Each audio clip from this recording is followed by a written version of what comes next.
Hi అండి. నమస్తే. తెలుగు నవలా శ్రోతలకు లక్ష్మీ కథల ప్రపంచానికి స్వాగతం.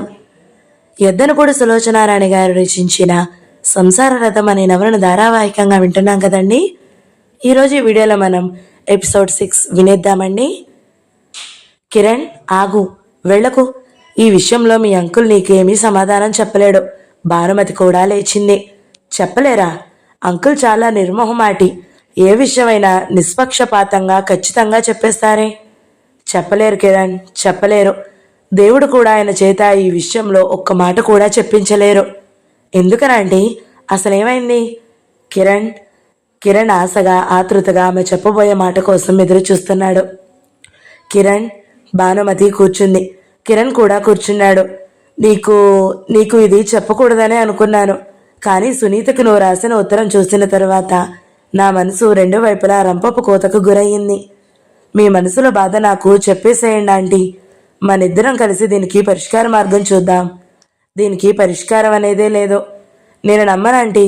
ఎలాంటి విషమ పరిస్థితికైనా ఏదో ఒక పరిష్కారం ఉంటుంది. అతను మళ్ళీ భానుమతి ముఖం వైపే తదేకంగా చూస్తున్నాడు.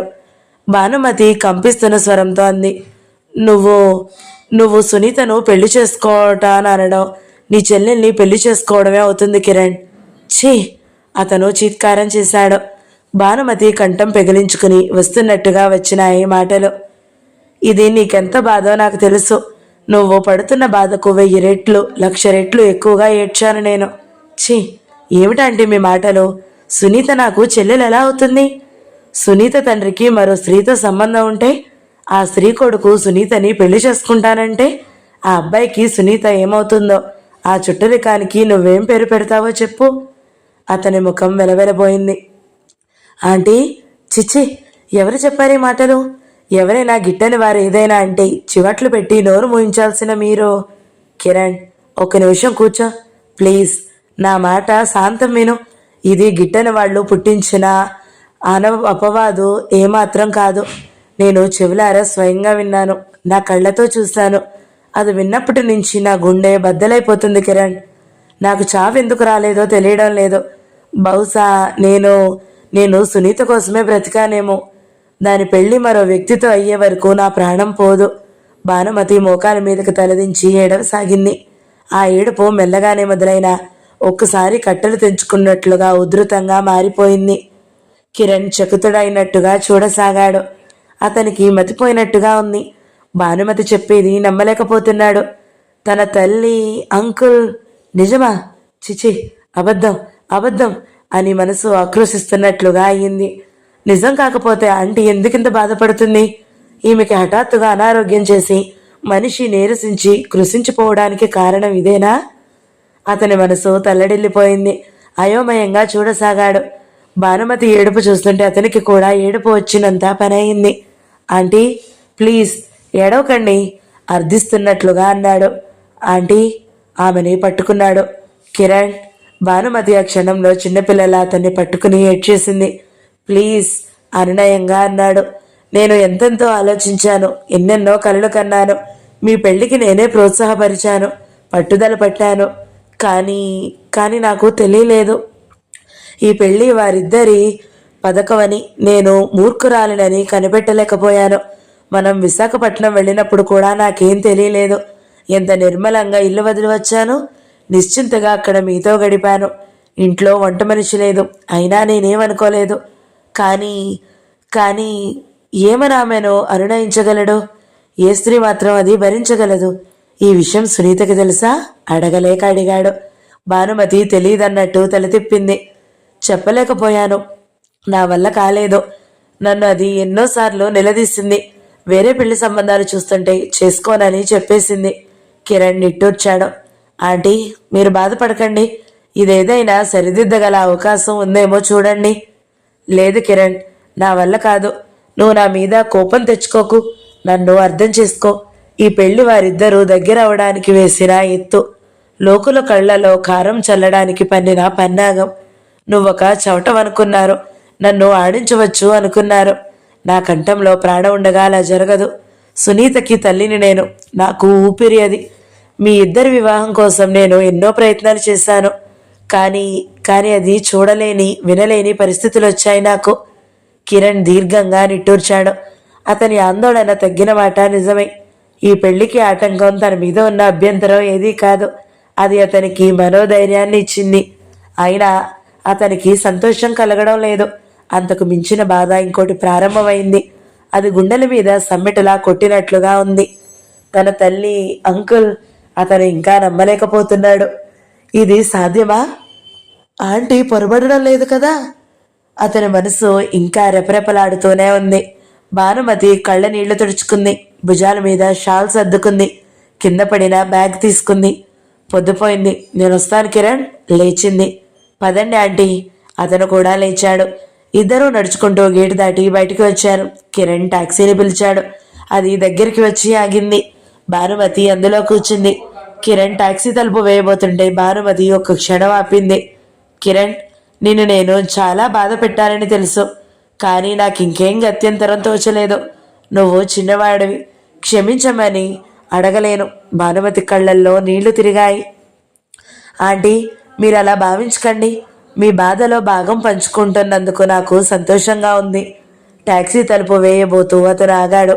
ఆంటీ, ఇది సునీతకు మాత్రం చెప్పకండి. అవసరమైతే నేనే చెబుతాను. భానుమతి అలాగే అన్నట్టు తల ఊపింది. అతను టాక్సీ తలుపు వేసేశాడు. టాక్సీ కదిలి వెళ్ళిపోయింది. భానుమతి సీటు మీద వెనక్కి తల ఆనించి కళ్ళు మూసుకుంది. కళ్ళల్లో నుంచి ఉబుకుతున్న నీరు కనురెప్పలు దాటి కిందకు జారినాయి. కళ్ళ ముందు దీనంగా వేదనగా ఉన్న కిరణ్ ముఖం కదిలింది. భానుమతి గుండె జాలితో కరిగిపోతుంది. కానీ ఏం చేయలేని పరిస్థితి.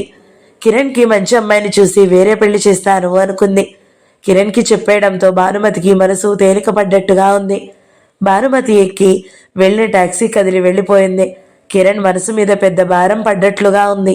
అతను రోడ్డు వెంట నడవసాగాడు. అతని నరనరాల్లో మెల్లమెల్లగా కోపం కస్కస్మని బుసలు కొడుతుంది. అతని కళ్ళ ముందు ఎన్నో దృశ్యాలు తిరుగుతున్నాయి. మద్రాసులో తండ్రి పోవడం, కృష్ణప్రసాద్ రావడం, తల్లి ఏడవడం, తర్వాత అతని రాకపోకలు ఎక్కువవడం, అతను అప్పుడప్పుడు డబ్బు పంపించడం, ఇక్కడికి వచ్చేమని బలవంతం చేయడం, ఎన్నో దృశ్యాలు కొత్త కొత్త అర్థాలతో, కొత్త పోకడలతో కళ్ళ ముందు కదులుతున్నాయి. ఇదా వాళ్ళ లాలూచి? చచా, అయినా ఇదేం బుద్ధి? అమ్మకేమైంది? అమ్మ, అంకుల్. అతని మనసు లజ్జాభిమానాలతో పీడిస్తుంది. కిరణ్ టాంక్ బండ్ దగ్గర నిలబడ్డాడు.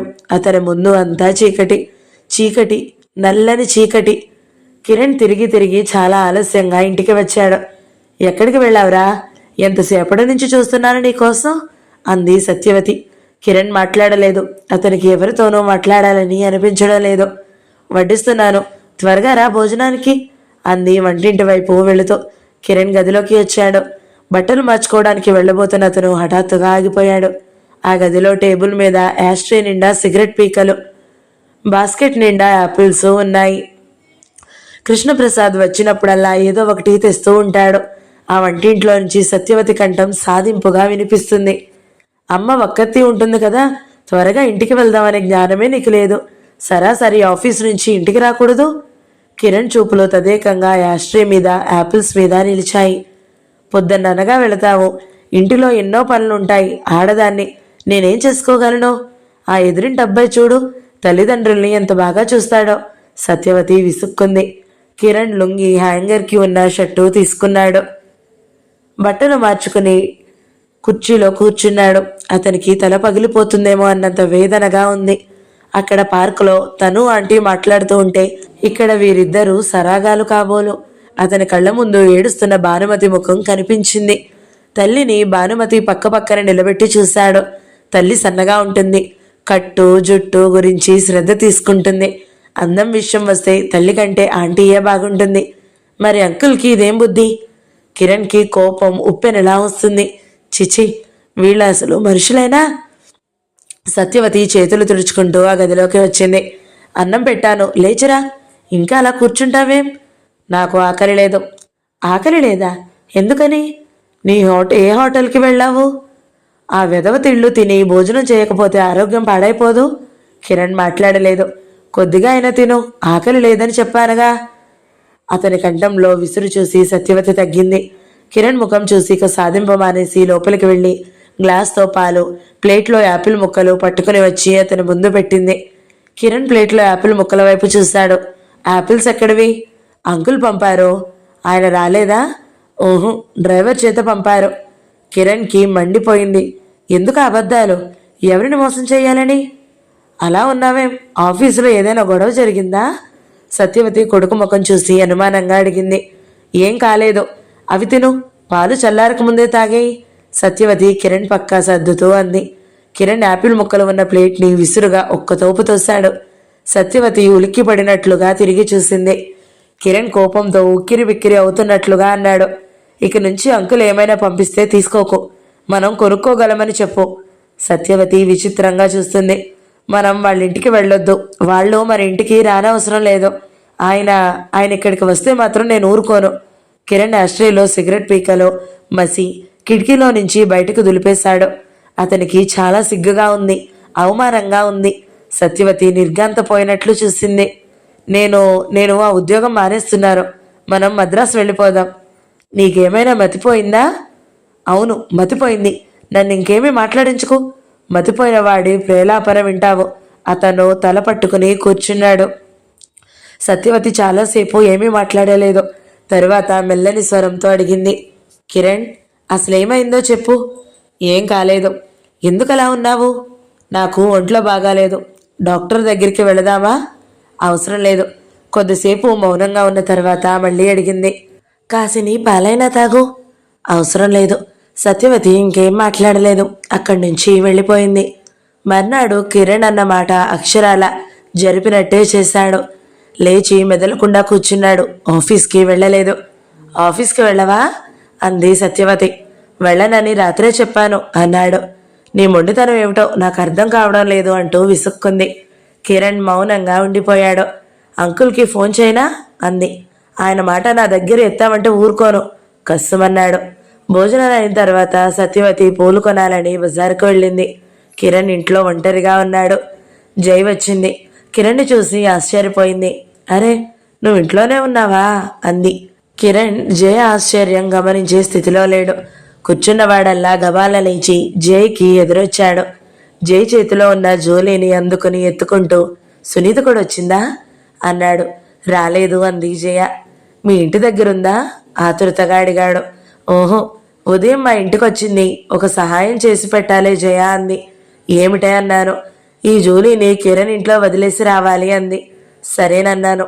మధ్యాహ్నం వాడ వెళ్ళు, కిరణ్ ఉండడు ఇంట్లో అంది.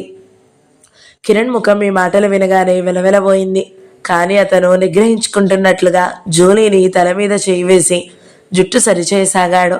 అతని చేతికి ఆ జుట్టులో నుంచి ఏదో తగిలింది. జూలీ మెడ ఎత్తి కంఠం దగ్గర చూశాడు.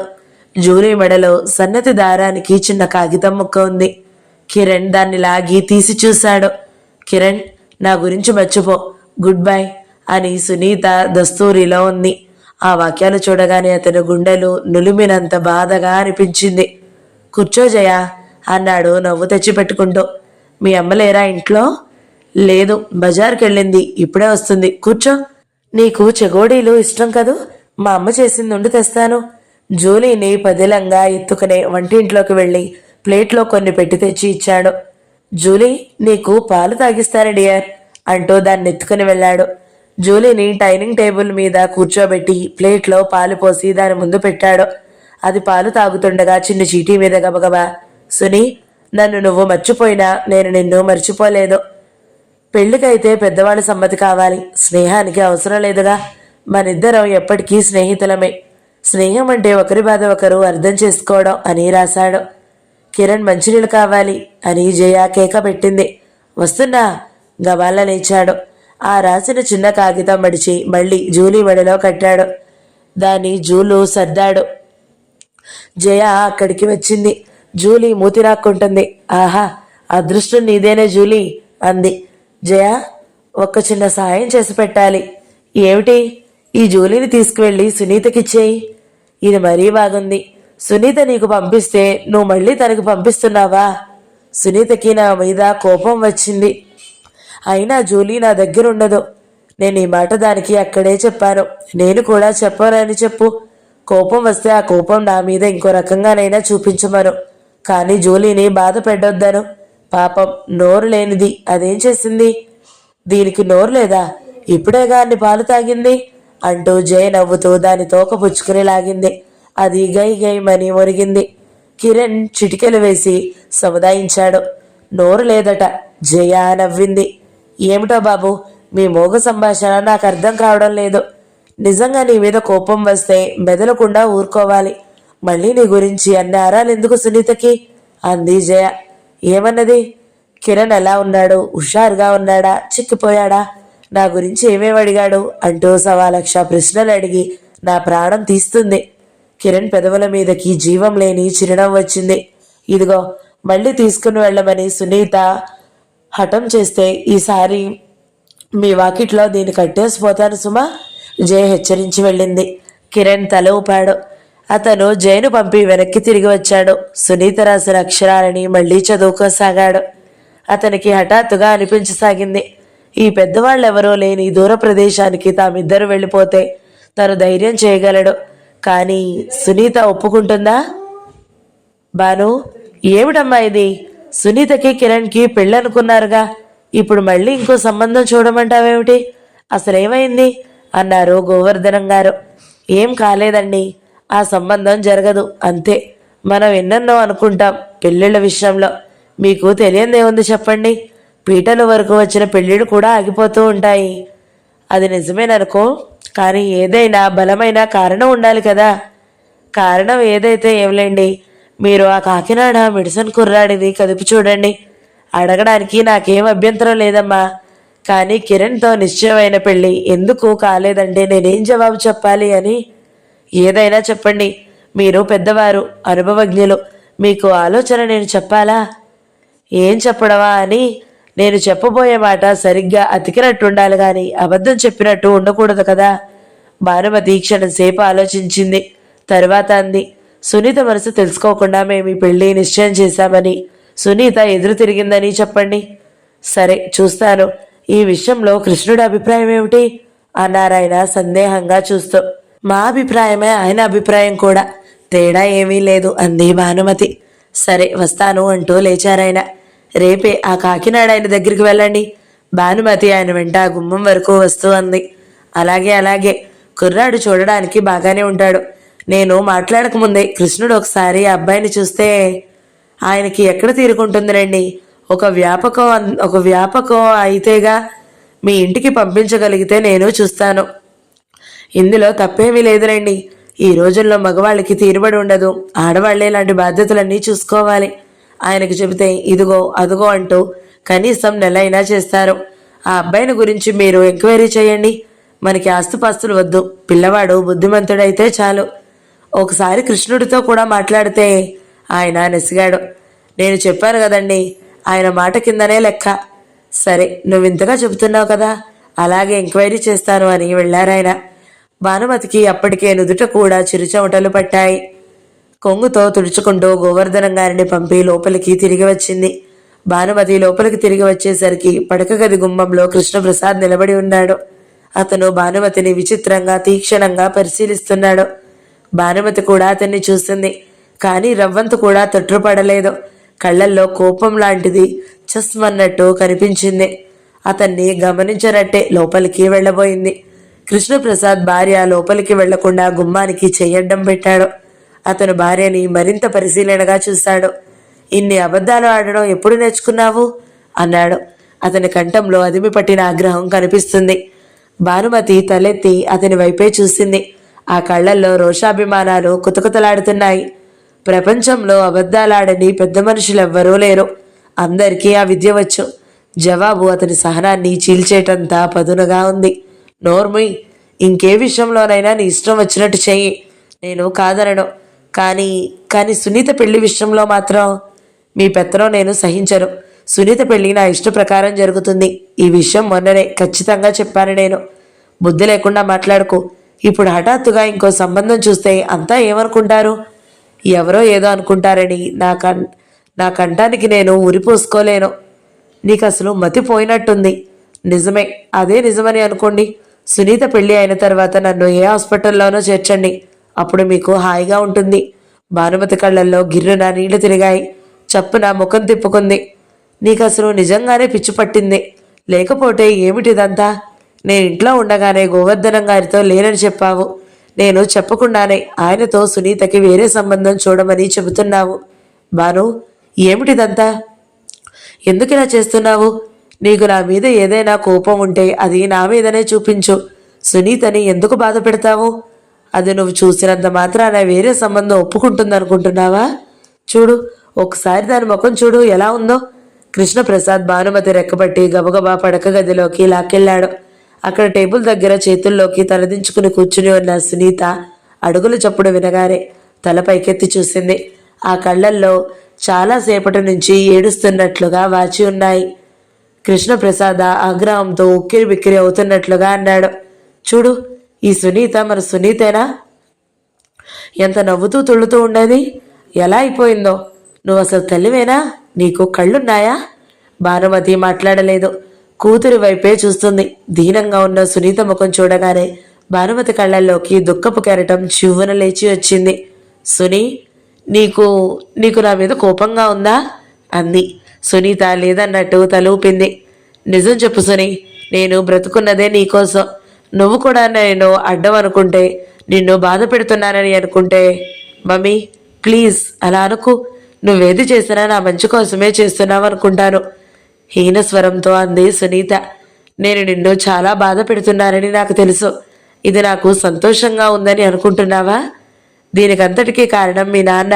సునీ, ఇన్ని సంవత్సరాలు ఈయనతో కాపురం చేశాను, కానీ ఈయన మనసు మాత్రం నేను తెలుసుకోలేకపోయాను. నడిమి వయసు వస్తే భార్య భర్తకి పనికిరాని వస్తువులా అయిపోతుందని నాకు తెలియలేదు. తెలిసినట్టయితే నేను బ్రతికేదాన్ని కాదు. భానుమతి ఆవేశంతో అంది. సునీ, మీ అమ్మకి ఏమైందో నాకు తెలీదు. ఆవిడ మాటలు వింటుంటే ముందు నాకు పిచ్చి పట్టేట్టుగా ఉంది. నువ్వు ఎదురుగా ఉంటే ఇంకా ఇంకా మాట్లాడుతుంది. అవతలికి వెళ్ళు అంటూ కూతురిని భుజాలు పట్టి గుమ్మాల వైపు నెట్టాడు. సునీత ఎక్కువ బలవంతం లేకుండానే అవతల గదిలోకి వెళ్ళిపోయింది. భానుమతి ఉధృతంగా వస్తున్న ఏడుపుని ఆపుకోవడానికి విశ్వ ప్రయత్నం చేస్తూ కూర్చుంది. కృష్ణప్రసాద్ కూతురిని అవతల గదిలోకి పంపగానే భార్య దగ్గరికి వచ్చాడు. భాను, అసలేమైంది నీకు? ఎందుకు ఇలా మారిపోయావు? నీ మనసులో ఏ దయ్యం ప్రవేశించేలా చేస్తుందో నాకు తెలియడం లేదు. ఈ ముసుగులో గుద్దులాటెందుకు? మనసులో ఉన్నదేదో నా ముఖాన అడిగేరాదు. భానుమతి మాట్లాడలేదు. కృష్ణప్రసాద్ మళ్ళీ అన్నాడు. నీ మనసులో ఏ భూతాలున్నా అవి నన్ను ఎంత నరకం పెట్టినా ఈ పెళ్లి మాత్రం ఆగదు. నువ్వు అనవసరంగా ఈ విషయంలో నాతో ఘర్షణకి దిగకు. నా కంఠంలో ప్రాణం ఉండగా ఈ పెళ్లి జరగదు. మీరు జరిపించలేరు. వాళ్ళిద్దరూ రిజిస్టర్ మ్యారేజ్ చేసుకుంటే నువ్వేం చేస్తావు? మీరంత పని చేయించగల సమర్థులని నాకు తెలుసు, కానీ సునీత అలాంటి పని చెయ్యదు. ఏమిటా నమ్మకం నీకు? అది నాకు మాట ఇచ్చింది. కిరణ్ని ఎందుకు వద్దంటున్నావు నువ్వు? నా కూతురి భవిష్యత్తు నా ఇష్టం. కిరణ్ నేను ఎందుకు చేసుకోవాలి? బాగుంది, మనం అనుకున్నాం కదా. మనం అని నన్ను కలపకండి. మీరు అనుకున్నారు. ఆ అనుకోవడంలో మీ కూతురి భవిష్యత్తు కంటే మీ స్వసుఖం ఎక్కువగా చూసుకున్నారు. మనసులో విషం దాచుకుని వాళ్ళని నా ఇంటికి తీసుకొచ్చారు. మీ లాయర్ తెలివితో నన్ను మభ్యపెట్టారు. నోర్మోయ్. భానుమతి చెంప చెళ్ళుమంది. అవతల గదిలో నుంచి తల్లిదండ్రుల ఘర్షణని పాలిపోయిన ముఖంతో ఆలకిస్తున్న సునీత ఆ చెంపదెబ్బ తనకే తగిలినట్లుగా బిత్తరపోయింది. మరుక్షణంలో చెప్పులేసుకుని చకచక ఆ ఇంట్లో నుంచి పారిపోయింది. ఇంట్లో నుంచి బయటకు వచ్చిన సునీతకి ఎటు వెళ్లాలో తోచలేదు. అమ్మకి నాన్నకి ఏమైంది? ఎందుకు అలా పోట్లాడుకుంటున్నారు? ఇది వరకు ఇంట్లో ఎంత ఆనందంగా ఉండేది. భోజనాల దగ్గర డాడీ ఎంత జోక్ చేసేవారు. అమ్మ ఎంత విరగబడి నవ్వేది. ఇప్పుడు అంతా తారుమారైపోయింది. అమ్మ నాన్న అసలు మాట్లాడుకోవడం మానేశారు. అమ్మ ఇదివరకులా నాన్న కోర్టు నుంచి రాగానే ఇదిగో కాఫీ అంటూ తీసుకెళ్లడం లేదు. నాన్న కూడా అంతే. చాలాసార్లు అసలు రాత్రిపూట భోజనం ఇంటి దగ్గర చేయడం మానేశారు. చేసినా వంట మనిషి పెట్టాల్సిందే. అమ్మ భోజనం మాటే మర్చిపోయినట్టుగా ఉంది. ఎప్పుడు అడిగినా ఆకలి లేదు అంటుంది. తను ఒక్కద్దే డైనింగ్ టేబుల్ దగ్గర కూర్చుంటే మనసంతా బావురమన్నట్టుగా ఉంటుంది. వాళ్ళిద్దరినీ అలా పోట్లాడుకోవద్దని ఎవరు చెబుతారు? కిరణ్ అంటే అమ్మకి ఎందుకు అయిష్టత కలిగింది? భగవంతుడికే తెలియాలి. కిరణ్తో మాట్లాడవద్దని ఒట్టు వేయించుకుంది. పెళ్లి మాట తర్వాత చూసుకోవచ్చు. అసలు అమ్మా నాన్న ఇద్దరు మామూలుగా ఉంటే చాలు అనిపిస్తుంది. బ్యాగ్ తీసుకుని నడుస్తున్న సునీత కాలా పహాడెక్కింది. అందరితో పాటు తను కూడా వెళ్ళి దేవుడికి నమస్కరించి వచ్చింది. గొలుసు పట్టుకుని ఆ ఎత్తు ప్రదేశంలో దూరంగా నిలబడితే ట్యాంక్ బండ్ మీద అప్పుడే వెలిగిన లైట్లు మిలమిలలాడుతూ కనిపిస్తున్నాయి. కారులు చీమలగా త్వరగా పాకిపోతున్నట్లుగా ఉన్నాయి. ఇంత క్రితం తను మమ్మీ డాడీ కిరణ్ కలిసి వచ్చినప్పటి దృశ్యం కళ్ళ ముందు మెదిలింది. అమ్మ ఇప్పుడు ఇంటి దగ్గర ఏం చేస్తుందో తనకి బాగా తెలుసు. మంచం మీద పడుకుని ఏడుస్తూ ఉంటుంది. నాన్న క్లబ్కి వెళ్ళిపోయి ఉంటాడు. అమ్మ అసలు ఎప్పుడూ ఏడవదు. ఏడిస్తే ఏం చెయ్యాలో కూడా తనకి తెలియదు. ఎలా ఓదార్చాలో అర్థం కాదు. ఇక ఇల్లంతా శ్మశానంగా నిశ్శబ్దంగా ఉంటుంది. ఇదివరకు భోజనం చేసిన తర్వాత రికార్డ్స్ పెట్టుకునేవారు. నాన్నకి ఫారిన్ మ్యూజికల్ రికార్డ్ సిస్టమ్, అమ్మకి త్యాగరాజ కృతులు. నాన్న అమ్మని ఏడిపించడానికి తనని కలుపుకుని ఫారిన్ మ్యూజిక్కి అనుగుణంగా అడుగులు వేసేవాడు. ఒక్కోసారి కుర్చీలో కూర్చుని ఉన్న అమ్మని బలవంతంగా చేయి పట్టి లాక్కుని వచ్చి తనతో తిప్పేవాడు. నాన్న చిలిపితనం, అమ్మ సిగ్గు చూస్తుంటే ఎంత బాగుండేది. తను పక్కపక్కా నవ్వేది. తర్వాత సత్యవతి ఆంటీ వచ్చిన తర్వాత ఈ రకమైన సరదాలు క్రమంగా తగ్గిపోయినాయి. ఇంట్లో పరాయి మనిషి ఉన్నారనే బెరుకు ఆ తమాషాల్ని నవ్వుల్ని తగ్గించేసింది. వాళ్ళిద్దరినీ పోట్లాటలు లేకుండా మామూలుగా ఉండమని ఎలా కోరాలో తనకి తెలియడం లేదు. సునీత మనసంతా దిగులుగా విషాదంగా ఉంది. ఇంతలో సునీ అన్న పిలుపు వినిపించింది. గొలుసు పట్టుకుని పరధ్యాసగా బొమ్మలా నిలబడి ట్యాంక్ బండ్ వైపు తదేకంగా చూస్తున్న సునీత ఉలిక్కిపడి తిరిగి చూసింది. జనం మధ్యలో నుంచి కిరణ్ చేయి ఊపుతూ ఇటే గబగబా వస్తున్నాడు. సునీత ముఖం అతన్ని చూడగానే ఒక్కసారి ఆనందంతో దీప్తివంతమైంది. కానీ అంతలోనే తల్లికిచ్చిన వాగ్దానం గుర్తుకొచ్చింది. గబాల్లో వెలుక్కు తిరిగి వడివడిగా అడుగులు వేస్తూ కొండ దిగి వెళ్తున్న జనంలో కలిసిపోయింది. పరిగెత్తుతున్నట్లుగా మెట్లు దిగుతున్న సునీత వెనక్కు తిరిగి చూసింది. కిరణ్ కూడా అంత వేగంగా వస్తున్నాడు. సునీత నడక వేగం రెట్టింపయింది. అతను పిలుస్తూ వస్తూనే ఉన్నాడు. ఆ పిలుపు విననట్టే, తనని కాదన్నట్టే గబగబా దిగి కిందకి వచ్చింది. అక్కడ ఉన్న ఆటోలో ఎక్కుతూ ఆయాసంగా పోనీ డ్రైవర్ అంది. డ్రైవర్ విచిత్రంగా చూసినా వెంటనే స్టార్ట్ చేశాడు. ఆటో పబ్లిక్ గార్డెన్ గేటు దగ్గరికి రాగానే ఆపు చేసింది. ఆటో దిగి అతనికి డబ్బులు ఇచ్చింది. ఆటో కదిలి వెళ్ళిపోయింది. ఆ వెంటనే మరో ఆటో వచ్చి ఆగింది. అందులో నుంచి కిరణ్ దిగాడు. సునీత కంగారుగా చూసింది. గబగబా 4 అడుగులు వేసి కదలడానికి సిద్ధంగా ఉన్న డబుల్ డెక్కర్ ఎక్కింది. అది కదిలే లోపలే కిరణ్ పరిగెత్తుకుని వచ్చి కమ్మీ పట్టుకున్నాడు.